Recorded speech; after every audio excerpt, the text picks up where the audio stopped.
Pune port से accident तो आप जानते ही होंगे, जहां पर दो मासूमों को अपनी जान गंवानी पड़ी है। दो ऐसे लोग जिन्हें ये नहीं पता था कि अगले ही पल उनकी मौत उन्हें बुला लेगी। हालांकि इसमें गलती सिर्फ एक 17 वर्षीय नाबालिग की है, जिसने 200 किलोमीटर की स्पीड से कार चलाई और उस बाइक को टक्कर मारी, जिसमें दोनों, एक युवक और एक युवती की मौत हो गई। हालांकि अब ये मामला धीरे धीरे करके तूल पकड़ता जा रहा है और अब इस मामले में एक नया मोड़ सामने आ गया है, जिसे जानकर आप भी हैरान हो जाएंगे। पुणे पुलिस ने गुरुवार को उस 17 वर्षीय लड़के के दादा से पूछताछ की, जिसने हाल ही में कथित तौर पर अपनी पोर्शे कार से एक मोटरसाइकिल को टक्कर मारकर दो लोगों को कुचल दिया था और बाद में दोनों की मौत हो गई थी। मामले की जांच कर रहे अपराध शाखा के अधिकारियों ने आरोपी नाबालिग के एक दोस्त और पूर्व ड्राइवर से भी पूछताछ की, जो कल्याणी नगर इलाके में दुर्घटना के समय कार में उसके साथ थे।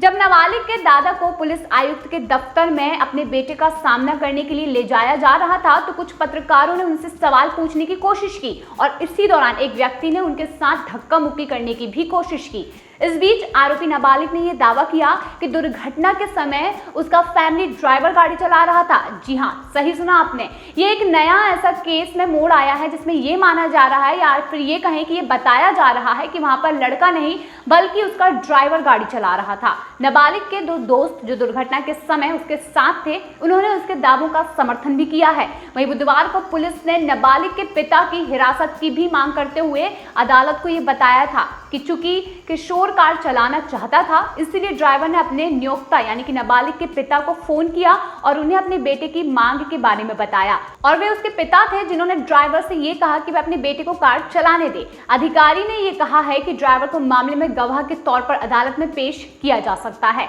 वहीं पुलिस उस पूरे रास्ते के सीसीटीवी फुटेज एकत्र कर रही है जहां से कार गुजरी। इसमें घर से लेकर रेस्टोरेंट तक, फिर ब्लैक क्लब और वहां से दुर्घटना स्थल तक शामिल है। पुलिस ये देख रही है कि दुर्घटना के समय कार कौन चला रहा था। फॉरेंसिक टीम ने दुर्घटना में शामिल पोर्शे कार की भी जांच की है। एक वरिष्ठ पुलिस अधिकारी ने यह बताया कि एक टीम ने आज कार की जांच की, जो कि यरवदा पुलिस स्टेशन के कब्जे में है और उन्होंने ये बताया कि हमने पहले ही घटनास्थल की फॉरेंसिक जांच कर ली और अब कार की भी जांच की गई है। तकनीकी पहलुओं जैसे जीपीएस, कार के चारों ओर लगे कैमरों की जांच की गई। पुलिस ने यह भी कहा कि उन्होंने नाबालिग के पिता का एक फोन जब्त कर लिया है, जो कि फिलहाल पुलिस के हिरासत में है।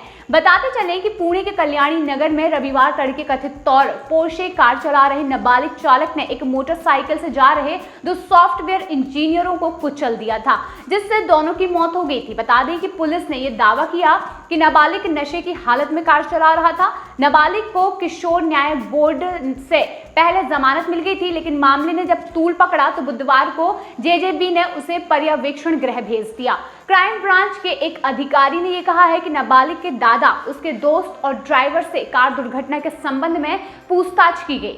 पुलिस नाबालिग के पिता को पहले ही गिरफ्तार कर चुकी है, जो कि शहर का एक प्रमुख बिल्डर है। जब नाबालिग के दादा को पुलिस आयुक्त कार्यालय में अपने बेटे का सामना करने के लिए ले जाया जा रहा था, तो कुछ पत्रकारों ने उनसे कुछ सवाल पूछने की कोशिश की, जिसके बाद उनके साथ आए एक व्यक्ति ने उनके साथ धक्का मुक्की की और इससे पहले कि पुलिस हस्तक्षेप करती, तीखी नोकझोंक भी हुई। अधिकारियों ने यह कहा कि लड़के के दादा और उनके बेटे का आमना सामना कराया गया, क्योंकि मामले से जुड़े कुछ तथ्यों की पुष्टि करने की जरूरत थी। उन्होंने यह भी बताया कि लग्जरी कार अग्रवाल परिवार के स्वामित्व वाली रियल्टी फर्म के नाम पर बनी हुई है और इसीलिए नाबालिग के दादा, जो कि फर्म के मालिकों में से एक है, उनसे कार के स्वामित्व के संबंध में पूछताछ की गई। उन्होंने ये बताया कि शनिवार और रविवार की दरमियानी रात में हुई घटनाओं के क्रम की पुष्टि करने के लिए कार में नाबालिग के साथ मौजूद उसके एक दोस्त से भी पूछताछ की गई है। अब इस बीच बीजेपी नेता और राज्यसभा सदस्य मेधा कुलकर्णी ने एक्स पर पोस्ट करते हुए कहा कि दुर्घटना से पता चलता है कि किशोर न्याय अधिनियम की समीक्षा करने की जरूरत है,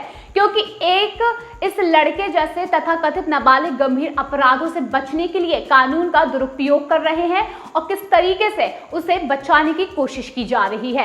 हालांकि यहाँ पर कानून की और अधिकारियों की धज्जियां उड़ती हुई दिखाई दे रही हैं, क्योंकि किस तरीके से जो एक रसूखदार के बेटे को बचाने की कोशिश हो रही है, कहीं ना कहीं ये बाकी लोगों के साथ अन्याय है। अब देखना ये होगा कि इस मोड़ के बाद अब इस केस में क्या होता है।